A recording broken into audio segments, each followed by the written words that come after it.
Mesdames et messieurs, bonsoir. Nous sommes dimanche 19 juillet à la 1 de ce 20h. La Côte d'Ivoire se remet difficilement de son deuil. Les Ivoiriens dans les différentes localités continuent de rendre hommage à leur Premier ministre Amadou Gon Coulibaly. Les valeurs qu'il incarnait, le travail, la loyauté, la probité, l'humilité, le courage sont salués par tous, aussi bien à Abidjan qu'à l'extérieur. Face au deuil, la nation ivoirienne fait bloc pour contrer le coronavirus. La pandémie continue de circuler. Les chiffres de ce dimanche viennent d'être dévoilés. On dénombre 207 cas confirmés, 366 nouvelles guérisons. La déclaration du ministère de la Santé et de l'Hygiène publique dans ce journal. La Côte d'Ivoire est aussi au front contre les inondations et éboulements avec leur lot de morts. Pour mettre fin à ces dégâts humains et matériels lors des pluies diluviennes, la ministre de l'Assainissement et de la Salubrité initie une rencontre avec les entreprises chargées des travaux de drainage, de curage ou de redressage afin d'arrêter un plan. Au Mali, la mission de la CEDEAO propose un gouvernement d'union nationale avec 50% de membres issus du pouvoir. La CEDEAO recommande le maintien au pouvoir du président Ibrahim Boubacar Keïta, la mise en place d'une nouvelle cour constitutionnelle, des propositions rejetées par le mouvement du 5 juin. Soyez les bienvenus sur RTI 1. Dimanche est un jour de culte pour les fidèles chrétiens. L'Église méthodiste unie a organisé un moment spécial de prière et d'action de grâce aujourd'hui. La communauté réunie au temple jubilé de Cocody a invoqué Dieu en faveur de la famille biologique du défunt Premier ministre Amadou Gon Coulibaly et la nation ivoirienne éprouvée par ce deuil. Jean-Luc Mambo.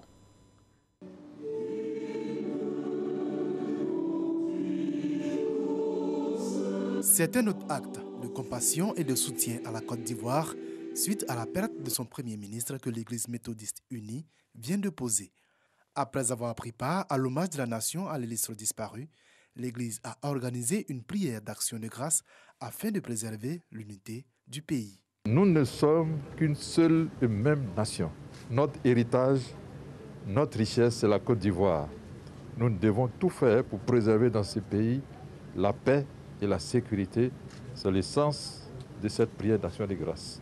Toi qui as le secret de la consolation et sur les larmes des yeux, fortifie, encourage, donne, Seigneur, à la famille de s'élever au-dessus de ce qui se passe dans le monde. Les chrétiens méthodistes ont également prié pour le président de la République, Alassane Ouattara, qui perd ainsi un précieux collaborateur dans la gestion des affaires de l'État. Nous savons ce que représente pour lui cette disparition.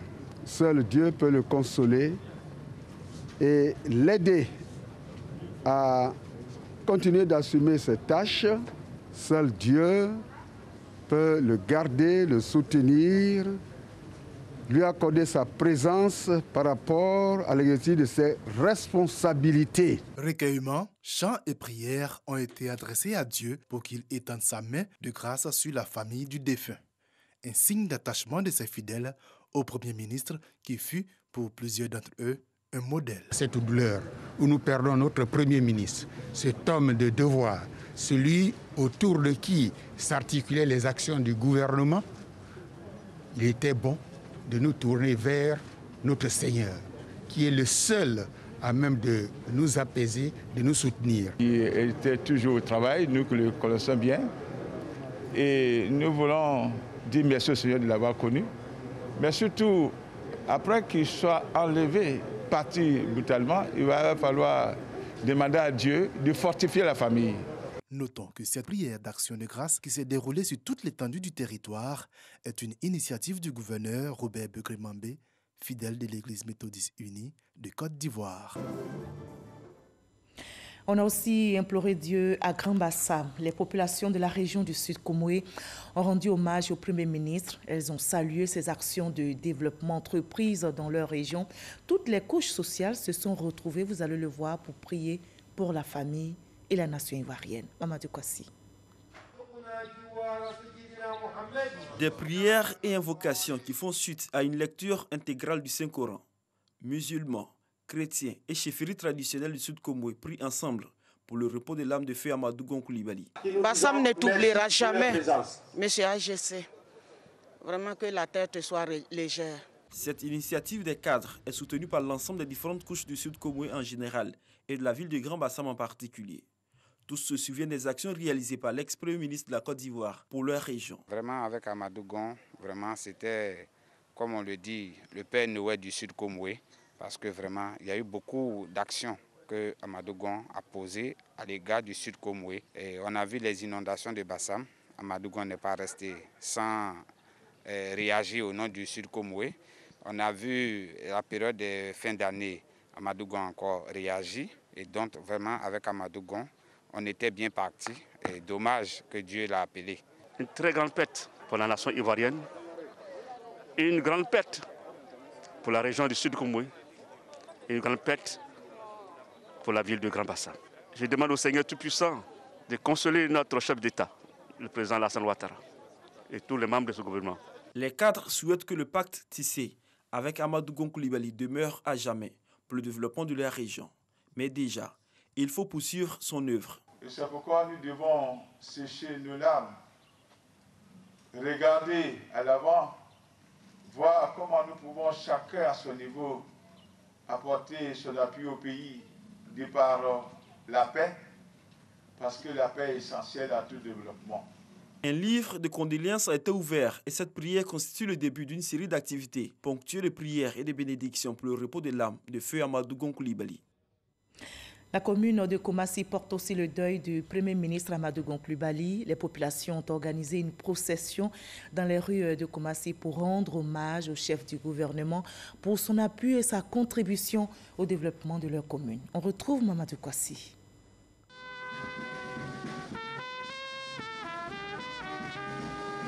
Koumassi pleure Amadou Gon Coulibaly. Les populations de cette commune du sud d'Abidjan, dans toutes leurs composantes, font une procession dans les rues de la commune. Tous se souviennent de l'appui d'Amadou Gon Coulibaly dans la réalisation du projet Koumassi autrement. À Koumassi, ici, AJC a permis à beaucoup de jeunes d'avoir du travail. Sa mort est une grande perte pour nous les jeunes de Koumassi. Adieu AJC. Très rigoureux au travail et qui inspirait la jeunesse ivoirienne. Donc vraiment sa mort, vraiment, ça nous fait très mal. Mais comme notre maire vient de le dire, la mort aussi est un rappel. Du boulevard du Gabon, en passant par le boulevard du 7 décembre, les populations ont marché jusqu'à la place de l'Espérance de Koumassi. Occasion pour les guides religieux d'invoquer Allah avec les populations pour le repos éternel de l'âme d'Amadou Gon Coulibaly. Représentant le maire de Koumassi, Guiré Ouattara a salué la mobilisation des populations. Vraiment, c'est une épreuve difficile. Le maire demande à M. le Président de la République, avec la communauté de Koumassi, la population, de supporter cette épreuve qui est difficile. On demande à Dieu de lui pardonner ses fautes et qu'il sache que nous allons continuer le combat derrière lui. La Côte d'Ivoire va émerger comme il a toujours voulu. Cette procession suivie des dépôts de gerbes de fleurs constitue l'une des activités prévues par l'équipe municipale de Koumassi, dirigée par le maire Ibrahima Cissé Bakongo, pour rendre hommage au Premier ministre Amadou Gon Coulibaly.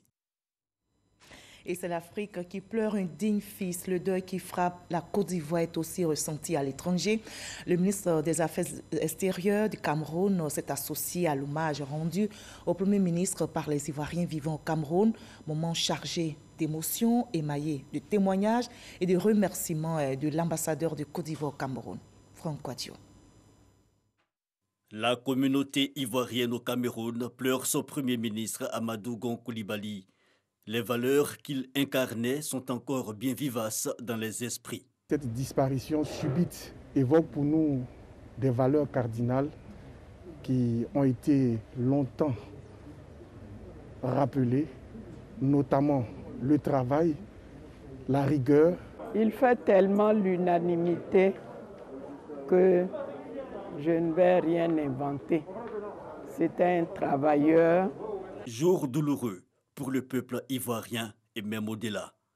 Pays hôtes et nations amies expriment leur compassion et leur soutien. Cette perte n'est pas seulement que pour la Côte d'Ivoire, c'est un digne fils d'Afrique et c'est toute l'Afrique qui est en train de montrer sa compassion. Et comme vous le savez, la Côte d'Ivoire et le Cameroun ont de longues relations d'amitié et de coopération à la dimension de l'amitié et de la haute estime que nos deux chefs d'État, le président Biya et le président Ouattara, partagent ensemble. Très triste au niveau personnel parce que je connais Monsieur le Premier ministre, le défunt, Et aussi au nom de nous tous en Israël. On est triste, on partage la douleur du peuple ami ivoirien. Élan de soutien jugé réconfortant par l'ambassadeur de Côte d'Ivoire près la République du Cameroun. Nous avons trouvé le soutien d'un peuple frère et nous voudrions saisir cette opportunité pour dire merci au président de la République du Cameroun, au peuple, pour tous les mots de soutien et d'encouragement exprimés. Le Premier ministre Amadou Gon Coulibaly, décédé le 8 juillet dernier et inhumé le vendredi 17 juillet à Korogo, sa ville natale. Les différentes communautés religieuses ivoiriennes et camerounaises n'ont pas manqué à cette cérémonie hommage de porter des prières au Créateur pour le repos de son âme. L'ambassade de Côte d'Ivoire au Canada a aussi rendu hommage au Premier ministre ivoirien. La représentation diplomatique à Ottawa a salué les vertus de probité, de travail, de courage qu'incarnait l'homme. Le récit est signé Chef Koné. Aux quatre coins du monde, les hommages au Premier ministre Amadou Gon Coulibaly se poursuivent.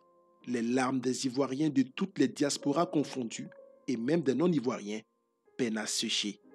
La perte brutale du défunt chef du gouvernement suscite encore émotion et douleur.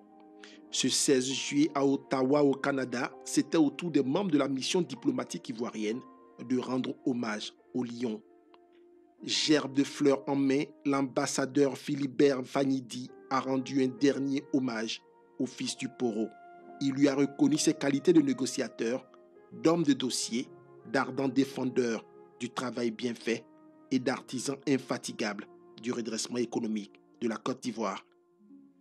La mort est inévitable car personne ne sort de la vie vivant. Elle doit donc nous interpeller en nous incitant à plus d'humilité. S'est exprimé Philibert Vanidi. Amadou Gon Coulibaly repose depuis le 17 juillet 2020 à Korogo. Et la Côte d'Ivoire vient de perdre un autre de ses dignes fils. Seydou Eliman Diarra, ex-premier ministre ivoirien de 1991 à depuis 2003, est décédé ce dimanche. De mars 2015 à juillet 2017, il a dirigé la haute autorité pour la bonne gouvernance en retrait de la vie politique ivoirienne ces 3 dernières années pour des raisons de santé. Seydou Eliman Diarra s'est éteint à l'âge de 87 ans. Il était l'un des premiers ingénieurs agronomes de Côte d'Ivoire. Opérateur économique, diplomate, homme politique, Seydou Diarra a été au cours de sa vie un grand serviteur de l'État. Adieu, Seydou Eliman Diarra. Et le travail est l'une des valeurs qu'incarnaient ces grands hommes et le pays se remet donc au travail. La Côte d'Ivoire, même dans l'épreuve, est au travail. En témoigne d'ailleurs cette rencontre initiée par la ministre de l'Assainissement et de la Salubrité avec des entreprises chargées des travaux de drainage, de curage ou de redressage. Anne Désiré Ouloto veut trouver une solution durable aux problèmes d'inondation, d'éboulement provoqués par les pluies diluviennes avec leur lot de morts. Franck Audio. À chaque année et à chaque grande saison des pluies, son lot de dégâts et de désillusions. Après le lancement des travaux d'aménagement du bassin versant du Gourou dans sa deuxième phase de gestion intégrée, la ministre de l'Assainissement et de la Salubrité, Anne Désiré Ouloto, rencontre les entreprises de construction des ouvrages d'assainissement. Aujourd'hui, tous les responsables chargés de ces ouvrages d'assainissement se sont retrouvés autour d'une table pendant 3 heures de temps pour passer en revue toutes les difficultés que nous connaissons en la matière. Nous avons certes parlé des questions d'incivilité, d'indiscipline de nos concitoyens, mais nous avons également des difficultés dues aux procédures administratives, quelquefois à la cohérence même des initiatives avec plusieurs ministères qui peuvent intervenir. Donc je comprends que bien souvent, il faut donc qu'on réussisse à avoir l'accord de tous les acteurs. Malheureusement, quelquefois, la saison des pluies n'attend pas que nous puissions nous accorder sur telle ou telle chose. Rue ministre, Alabra, Canal du Golfe, Bonhomme, Dokui Ouest, Koumassi et Port-Boué, entre autres points critiques et des installations d'assainissement à parfaire. La ministre a fait le tour de la question avec les entrepreneurs. C'était une phase extrêmement importante de la mise en œuvre du schéma directeur du Grand Abidjan, avec des ouvrages de plus grande envergure. Mais alors, il va falloir prendre des décisions importantes pour trouver des espaces à ces ouvrages. Et c'est à ce niveau que nous avons les plus gros problèmes des bâtis sur des sites identifiés, sur des sites adaptés, des sites qui doivent accueillir ces ouvrages, et nous sommes malheureusement freinés par ces bâtis qui existent et par malheureusement des populations qui refusent de s'en aller, n'est-ce pas, au profit de l'intérêt de tous. Un constat et un engagement pour de meilleures perspectives. Après les diligences qui ont été arrêtées de commun accord aujourd'hui, avoir dans les jours à venir d'importantes rencontres avec les ministères concernés, le ministère de la Construction notamment, avec qui nous allons affiner nos approches, finaliser les initiatives que nous aurons à prendre également avec le ministère de l'Équipement. Et ensuite, nous irons rencontrer les personnes qui habitent ces zones-là. Parce qu'ensemble, nous devons prendre nos responsabilités. Malheureusement, ce ne sera pas sans difficulté, assumer ces responsabilités pour que le gouvernement puisse aider les populations à ne plus vivre ces cauchemars pendant la saison des pluies. Sensibiliser donc, mais aussi faire preuve de fermeté. Les récentes pluies ont causé des dégâts matériels, mais aussi des pertes en vie humaine. La Côte d'Ivoire au travail, à la caution et l'appui du BIT, le pays a élaboré avec l'appui du Bureau international du travail son premier profil pays du travail décent. C'est un document dont l'objectif est de lutter efficacement contre la pauvreté, nous rapporte Issa Tchonayeo. Le travail décent, c'est la possibilité pour tout travailleur d'exercer un emploi productif et convenablement rémunéré, assorti des conditions de sécurité sur le lieu de travail et d'une protection sociale pour sa famille. Un document profil pays du travail décent couvrant la période 2004-2014 a été élaboré par la Direction générale de l'emploi. Ce, grâce à l'appui technique et financier du Bureau ivoirien du travail, BIT. Ce premier document du genre pour le pays vise à réduire la pauvreté. Aujourd'hui, en raison des évolutions et changements intervenus au niveau de ces indicateurs, il est apparu nécessaire de procéder à une actualisation de notre profil pays. C'est dans ce cadre que s'inscrit la présente réunion de restitution de ce rapport actualisé qui a couvert, faut-il le rappeler, la période 2014 à 2019. Le travail décent est un facteur clé pour réduire la pauvreté. L'Organisation internationale du travail a élaboré un agenda de travail décent qui repose sur la création d'emplois, les droits au travail, la protection sociale et le dialogue social. Ces 4 piliers de l'agenda du travail décent sont devenus en 2015 également un élément central du programme de développement durable pour 2030. Il est donc important de faire le suivi et d'évaluer les progrès accomplis par la voie du travail décent à l'échelle nationale.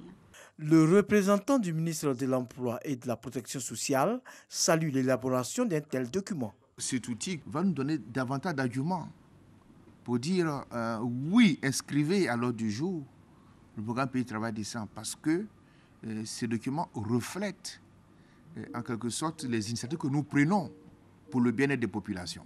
Nous avons dans la PNE, la Politique nationale de l'emploi, un axe sur les conditions de vie et de travail des travailleurs.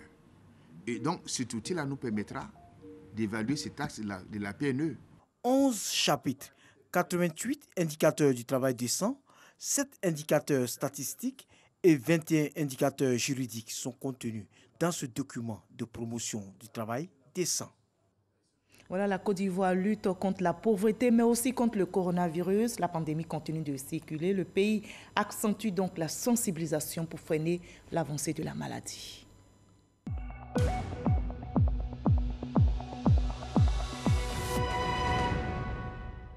On retrousse les manches à tous les niveaux pour contrer le coronavirus. La pandémie, je l'ai dit, continue de circuler. Les chiffres de ce dimanche viennent d'être dévoilés. On dénombre à ce jour 207 cas confirmés, 366 nouvelles guérisons. Nous écoutons le directeur général de la Santé, professeur Mamadou Samba.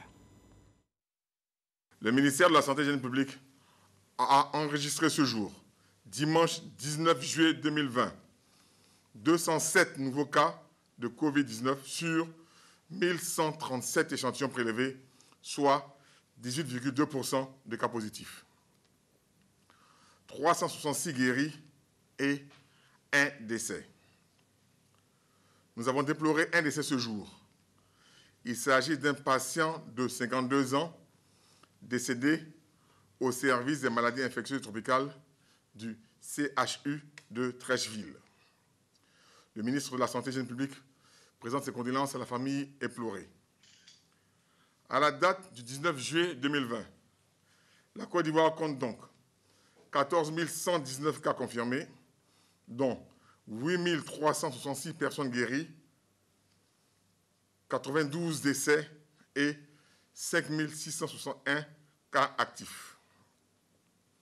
Le nombre total d'échantillons est de 83 753. Le ministre de la Santé et de l'Hygiène publique appelle à la discipline et à la responsabilité de tous et de chacun dans cette lutte, car nous pouvons tous être contaminés.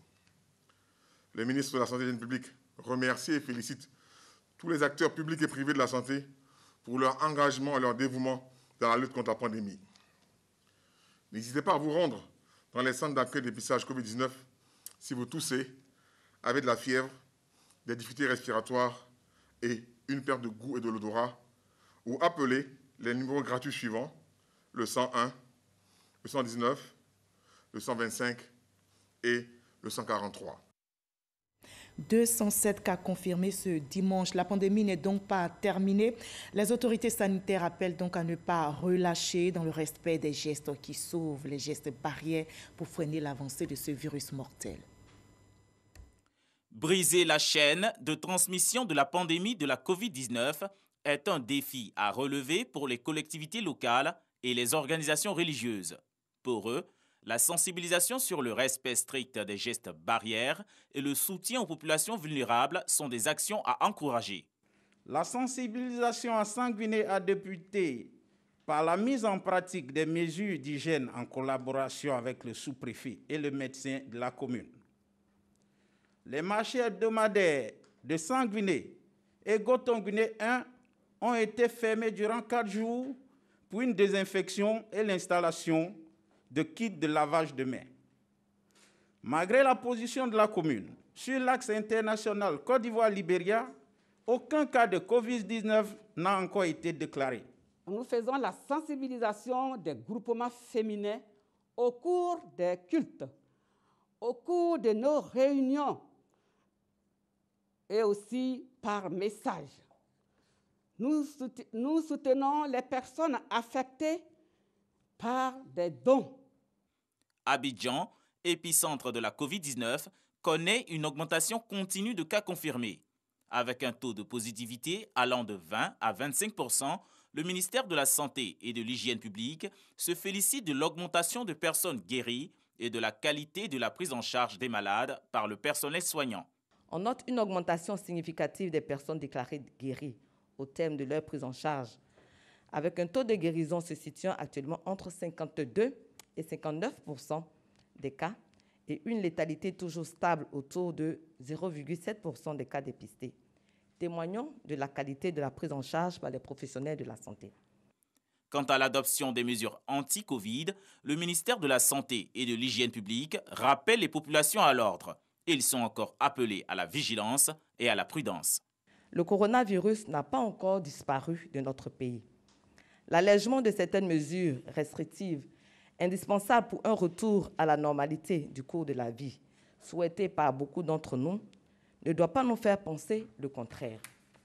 À ce 118e bilan sécuritaire national, les forces de l'ordre se disent déterminées à faire respecter les mesures en vigueur édictées par le gouvernement. Pour le constat dans les différentes communes, ils se disent satisfaits. Il nous paraît impératif, au nom de M. le ministre de la Sécurité et de la Défense, d'indiquer à tous et à toutes que les forces de défense et de sécurité poursuivent sans relâche les opérations de contrôle et de surveillance du respect des principes édictés dans les établissements recevant du public, notamment les maquis, restaurants et hôtels, qui donnent ce qui suit dans les communes d'Adiamé, Marcory, Abobo, Yopougon, Cocody, Port-Boué et Koumassi, dans la période allant du 9 au 15 juillet 2020.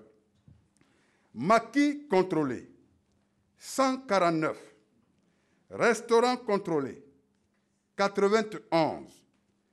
Hôtels contrôlés, 56.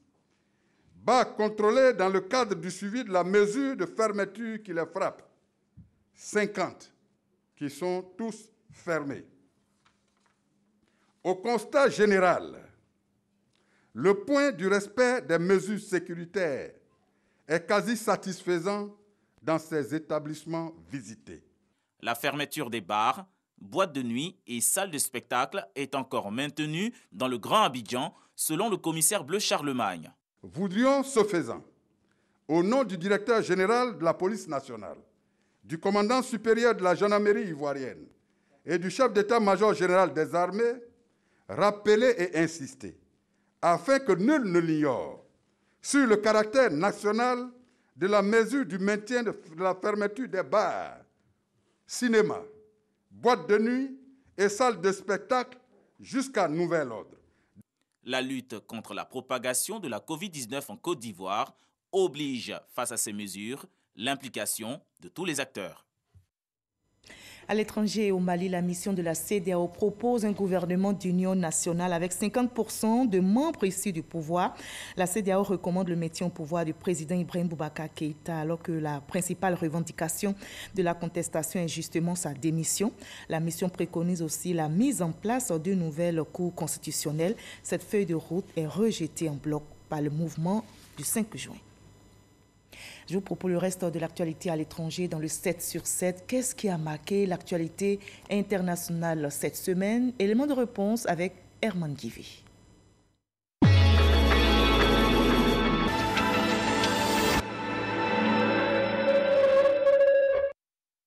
Lundi dernier, suite aux sévères inondations qui ont touché 27 régions dans le Jiangxi, la Nuit, le Hubei et Hunan, la Chine a élevé son niveau de réponse aux crises du niveau 3 au niveau 2. Selon les estimations des autorités, plus de 140 personnes étaient portées disparues. Cette année, plus de 2 millions de personnes ont dû être évacuées d'urgence. Des milliers de personnes manifestaient mardi soir à Jérusalem contre le Premier ministre israélien Benjamin Netanyahou, exigeant sa démission. Inculpé pour corruption, fraude et abus de confiance dans 3 affaires, Benjamin Netanyahou est au cœur d'un procès dont la prochaine audience est prévue ce dimanche 19 juillet 2020. Selon la loi israélienne, le Premier ministre n'est pas obligé de démissionner s'il est inculpé, mais seulement s'il est reconnu coupable d'un crime, après avoir épuisé toutes les procédures d'appel, ce qui pourrait prendre des années. Les manifestants protestaient également contre la gestion de la pandémie du nouveau coronavirus. À Disneyland Paris, première destination touristique privée en Europe, a officiellement rouvert ses portes au public mercredi dernier avec des mesures d'hygiène renforcées. Après 4 mois de fermeture due à l'épidémie de coronavirus, le site qui ne communique plus sur son nombre de visiteurs depuis 2015, année où il en avait accueilli 14,8 millions, est implanté à Marne-la-Vallée en Île-de-France, région restée classée en zone orange pour l'épidémie jusqu'au 15 juin. Au Mali, pour trouver une solution à la crise politique et institutionnelle que le Mali connaît, une mission de la CEDEAO est arrivée à Bamako jeudi dernier. Objectif, rencontrer tous les protagonistes de la crise, les acteurs politiques, la société civile et les autorités maliennes. Un débat houleux s'est terminé vendredi dernier par des bagarres au Parlement taïwanais pour la 3e fois en 15 jours. Certains députés allant même jusqu'à lancer des bombes à eau sur leurs opposants. Les députés taïwanais sont connus pour se lancer parfois physiquement dans les débats et les bagarres ont particulièrement repris ces 2 dernières semaines autour de la nomination du futur chef de l'agence chargée de contrôler les différents organes du gouvernement. Aux États-Unis, les hommages se sont multipliés samedi après la mort la veille de John Lewis, militant emblématique de la non-violence et des droits civiques aux États-Unis, ancien compagnon de route de Martin Luther King et membre du Congrès américain depuis 1986. Décédé à l'âge de 80 ans, ce vétéran de la lutte des Afro-Américains a mené toute sa vie une bataille acharnée contre la discrimination raciale, a été battu par la police et arrêté à de multiples reprises lors de protestations. Le président Donald Trump, dont John Lewis avait boycotté l'investiture, a ordonné que les drapeaux soient mis en berne sur tous les bâtiments publics, y compris à la Maison-Blanche, en hommage à la mémoire de l'élu. Piloter encore mieux les ressources en eau en cas de sécheresse, c'est l'expérimentation menée chez les arboriculteurs de la plaine désertique de l'Accro, en province. 3 des 4 parcelles de terrain étudiées appartiennent à un exploitant agricole qui innove pour irriguer ces terres de façon raisonnée. L'impact économique des restrictions d'eau y a mesuré sur plusieurs années pour anticiper les sécheresses potentielles.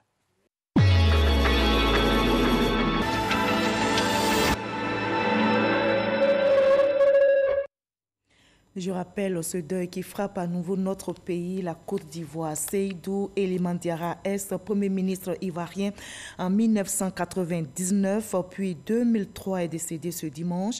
De mars 2015 à juillet 2017, il a dirigé la Haute Autorité pour la bonne gouvernance, en retrait de la vie politique ivoirienne ces 3 dernières années pour des raisons de santé. Seydou Diarra s'est éteint à l'âge de 87 ans. Il était l'un des premiers ingénieurs agronomes de Côte d'Ivoire. Opérateur économique, diplomate, homme politique, Seydou Eliman Diarra a été au cours de sa vie un grand serviteur de l'État. Ainsi va la vie. On reste soudés et forts dans la douleur. On respecte les gestes barrières. Prenez soin de vous.